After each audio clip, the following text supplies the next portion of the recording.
No Palácio do Planalto, uma cena que o país esperou por 40 anos. Um presidente eleito pelo povo passa a faixa a um sucessor eleito pelo povo. Depois de 8 anos na presidência, Fernando Henrique Cardoso diz que quase chorou de emoção ao passar o cargo a Lula. Não foi assim que começou. Volta. Com você, professor, médico. Novembro de 30 foram...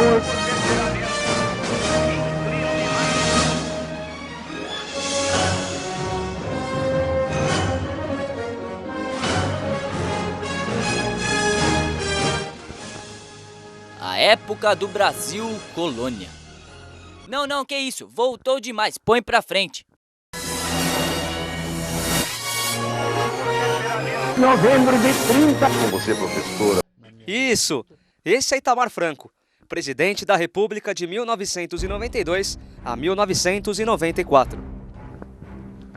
Ele comandava um país em uma situação crítica. O índice de desemprego era cada vez mais alto. A tristeza pela morte de Ayrton Senna se misturava à felicidade da conquista da Copa do Mundo de 1994. No âmbito econômico, a hiperinflação comprometia a renda dos brasileiros, que sofriam para viver. Quem tem no depósito à vista, quem tinha ontem no depósito à vista 50 mil cruzados, pode ir ao banco segunda-feira e sacar, se quiser, 50 mil cruzeiros. Né? Ou quem tinha isso no overnight. O que excede isso, a parte excedente a esses 50 mil, fica depositada no banco, junto ao Banco Central, sob a titularidade da pessoa física ou pessoa jurídica, em forma de cruzados novos. Depois de planos frustrados nos anos anteriores, surgiu o Plano Real, comandado por Fernando Henrique Cardoso, até então ministro da Fazenda. O sociólogo começava a aparecer cada vez mais nas pesquisas e despontava como um dos grandes favoritos para as eleições de outubro de 1994.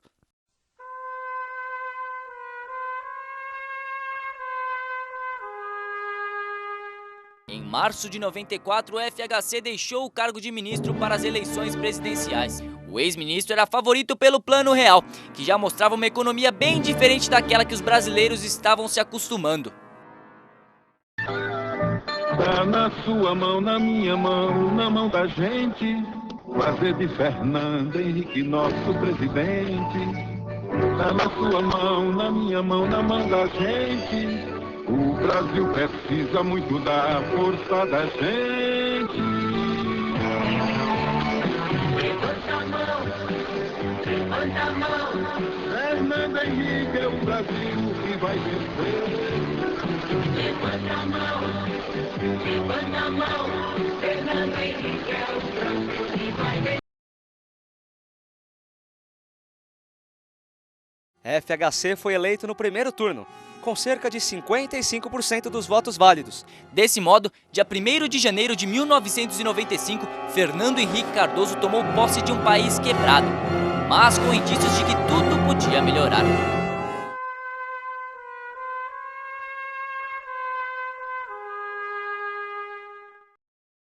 O primeiro mandato de FHC se caracterizou pela privatização de empresas como a Vale do Rio Doce e também foi cercado de polêmicas de corrupção. Mas não tem jeito. O maior destaque da primeira posse do sociólogo foi o crescimento e o equilíbrio da economia brasileira, o Plano Real.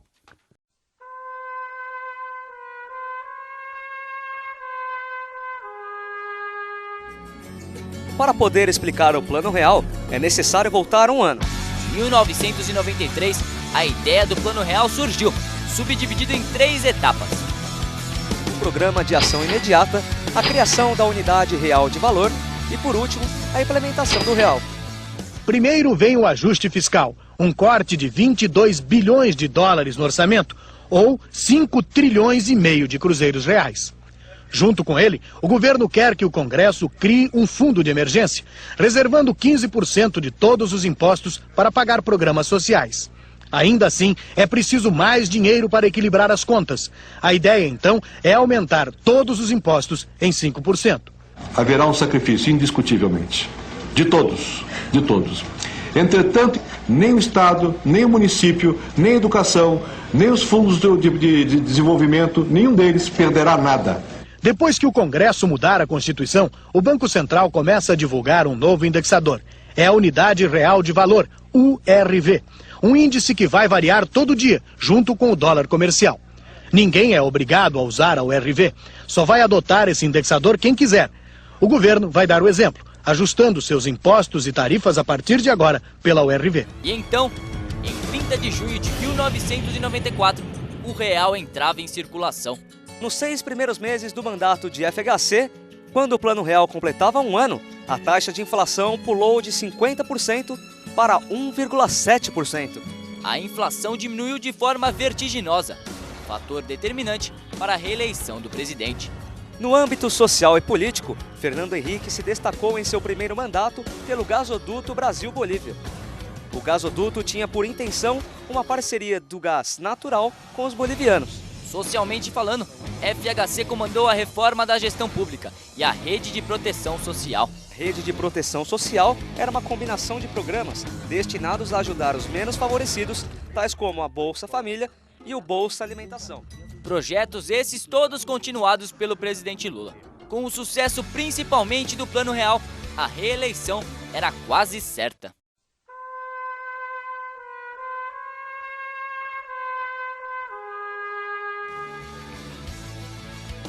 Sua reeleição só foi possível porque a FHC tinha uma ampla aliança partidária e no final do primeiro mandato, especificamente no ano de 1997, conseguiu a aprovação de uma emenda constitucional que possibilitava a reeleição para cargos executivos, como o dele, de presidente. Além disso, a estabilidade econômica foi considerada por muitos como o maior causador de sua continuidade no poder. Novamente contra Lula, FHC ganhou as eleições já no primeiro turno.